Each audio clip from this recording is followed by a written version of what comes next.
Sila Pematang Pau, teruskan. Saya dipahamkan ada 10 minit lagi. Tadi tambah supaya saya selesaikan tanpa gangguan. Terima kasih.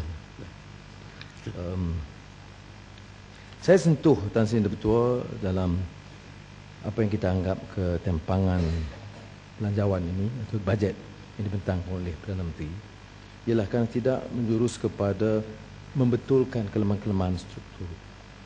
Umpamanya, sejak bertahun kebelakangan ini kita bangkitkan satu masalah besar dalam ekonomi negara yang menunjukkan kekayaan negara dibolot, malah dirompak dan dipindahkan. Ya, saya gunakan istilah rompak kerana kes yang sama yang Muhammad Sri Gading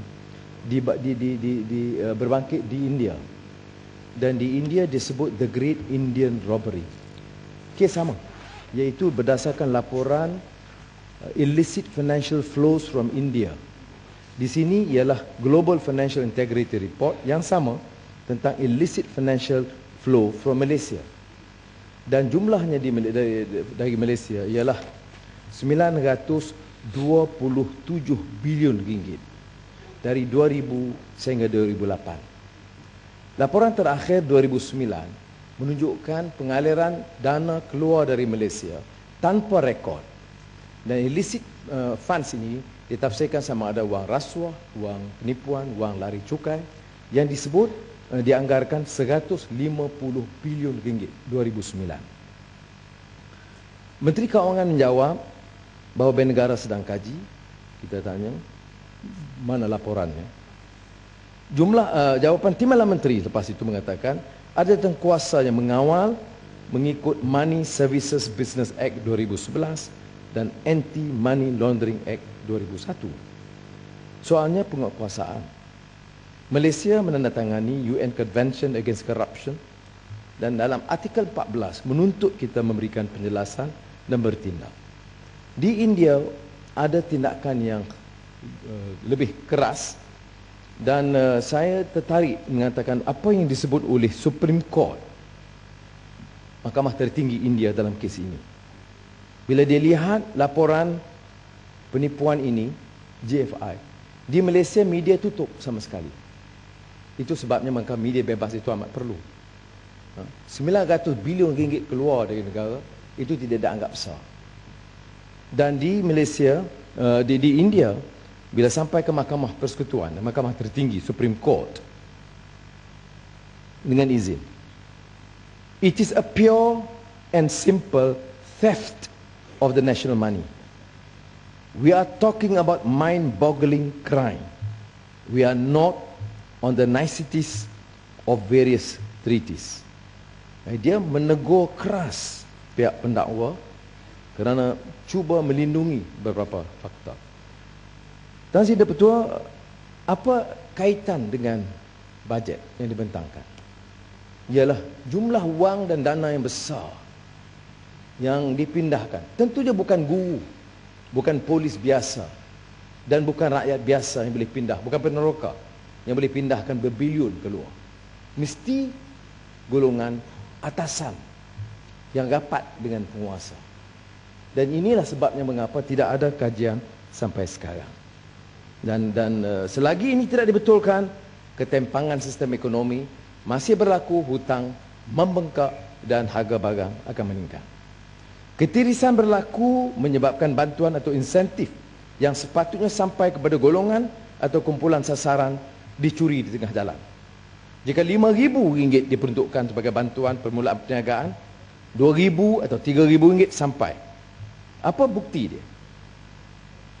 Ini disuarakan oleh Malaysia Economic Report April 2012 yang dilaporkan kepada EPU, Unit Perancang Ekonomi Jabatan Perdana Menteri. Muka surat 29 mengatakan, berdasarkan maklumat dari kaji selidik isi rumah 2009, angka ini mengejutkan. Betapa buruknya pelaksanaan dana yang diperuntukkan kepada rakyat miskin tetapi bocor dicuri oleh orang tengah. Mengikut laporan ini, Malaysia Economic Monitor, Unit Perancang Ekonomi, hanya 27% dari golongan 10% termiskin di negara ini yang mendapat bantuan, walaupun kononnya kerajaan telah mengadakan pelbagai program kebajikan untuk membantu mereka. 27% dari 10% yang paling miskin negara ini. Kalau ini ditemui oleh unit perancangan ekonomi, ia menunjukkan bahawa pengumuman yang lunak itu tidak sampai ke peringkat akar umbi kalangan yang disasarkan. Ini di antara lain kita sebut di peringkat tertinggi hubungan kroni dan golongan mahakaya dan berkepentingan, dan menyebabkan beberapa langkah khusus yang untuk diambil tidak diambil. Di antara lain bukti yang saya nak sertakan bagaimana subsidi yang tak sepatutnya sampai tak sampai diberikan kepada golongan kaya diteruskan. Umpamanya baru-baru ini diumumkan 1 MDB yang dibentuk oleh kerajaan Barisan Nasional telah membeli aset IPP, dana kuasa elektrik bebas, kepunyaan Ananda Krishnan dalam Tanjung seperti Pahlawan, Panglima dan Powertech dengan keseluruhan harga 8.5 bilion ringgit. Ini nilaian yang umumnya pemerhati menyatakan terlalu tinggi. Perjanjian pembelian tenaga PPA Pahlawan, Panglima dan Powertech tamat pada 2016, 4 tahun dari sekarang.